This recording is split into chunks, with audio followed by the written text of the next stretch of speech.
और ध्यान रखना, जैसे वसुदेव जी भगवान को निहारते हैं, भगवान को देखते हैं, उसी समय वसुदेव जी की जो है बेड़ियां खुल गई, हाथ की हथकड़ियां खुल गई, कमर की श्रृंखला खुल गई। और प्रभु ने कहा कि मुझे सूप पे लेटा कर ले चलो। अच्छा, सूप में ही वसुदेव जी ने क्यों भगवान को रखा?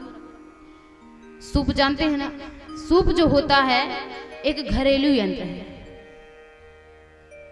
जिसमें हम अनाज रख करके जब अनाज को जो फटकते हैं, उसको छानते हैं, तो सूप जो है अपने में अनाज को रख लेता है, जो कूड़ा कड़कट होता है उसको बाहर कर देता है।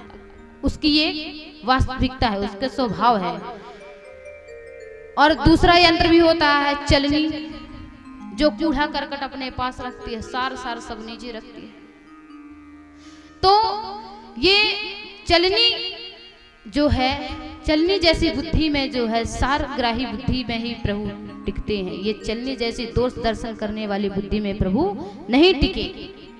और संत महात्मा कहते हैं हमारे, साधु ऐसो चाहिए जैसे सूप सुभाए, सार सार को गही रहे थोथा दे उड़ाए। संत महात्मा भी ऐसे होते हैं, सार सार अपने पास रखते हैं, थोथा जो कचड़ा कूड़ा कड़कट हुआ उसको अलग कर किनारे करो।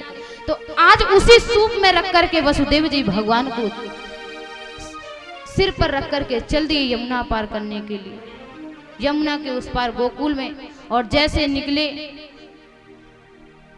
तो बोले महाराज आगे पहरेदार हैं, करें क्या? तो भगवान की माया का कमाल देखिए।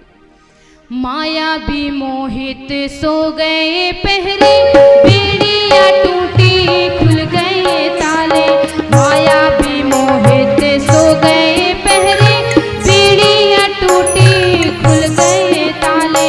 बंधन में भला कैसे रहते हो लोग के बंधन काटने वाले। बंधन में भला कैसे रहते हो लोग के बंधन काटने वाले। ज्योति से बिंदु न होते थे इंदु से, दिव्य अलौकिक छाए उजाले। दिव्य जगाए संत जगाए, पापी असुर भी सुध कर डाले। बंधन में भला कैसे रहते हो लोग के बंधन काटने वाले। ऐसे प्रभु तीनों लोक के जीवों का बंधन काटने वाले भले कैसे बंधन में रह सकते हैं।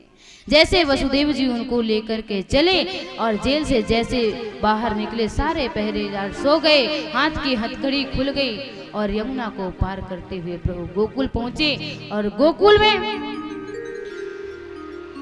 प्रभु जैसे वसुदेव जी वहां गए, बीच में यमुना जी ने प्रभु के पद प्रक्षालन भी किया, चरणों को भी धोए। और जब प्रभु के चरणों को यमुना मैया धो लेती हैं, पद प्रक्षालन कर लेती हैं, तभी आगे का रास्ता वसुदेव जी को देती हैं। और वसुदेव जी यमुना पार करके और गोकुल में पहुंचे। वहां पहुंच करके जैसे भगवान को यशोदा मैया के सेज पर रखा और उनकी माया को सिर पर रख करके और पुनः वापस आए।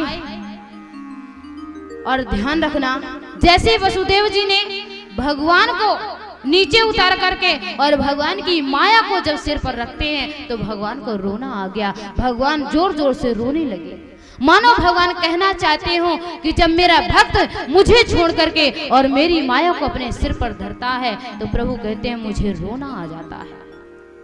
और आज वसुदेव जी भगवान को वहां गोकुल में लिटा करके यशोदा मैया के पास और भगवान की माया को जब लेकर आए तो उनकी हाथ की जो हथकड़ी थी वैसे के वैसे बंद हो गई, श्रृंखला कमर में जकड़ गई और पांव में बेड़ियां भी लग गईं।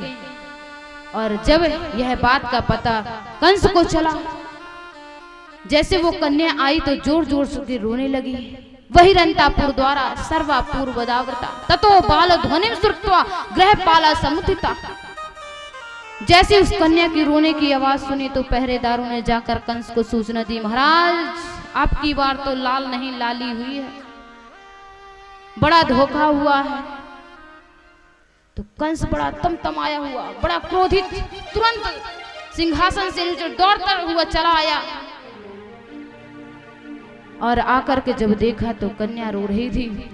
उस कन्या को मारने के लिए जो है पकड़ा तो वह कन्या उस कंस के हाथ से छूट करके और आकाश में जाकर अष्टभुजी के रूप में प्रकट हो गई और कंस को कहते, कंस तू मुझे मार रहा है, अरे तेरे मारने वाला तो कहीं और जन्म ले चुका। और इस तरह का कह करके वह अष्टभुजी मैया जो है अंतर ध्यान हो गई। बोल दुर्गा मैया की जय।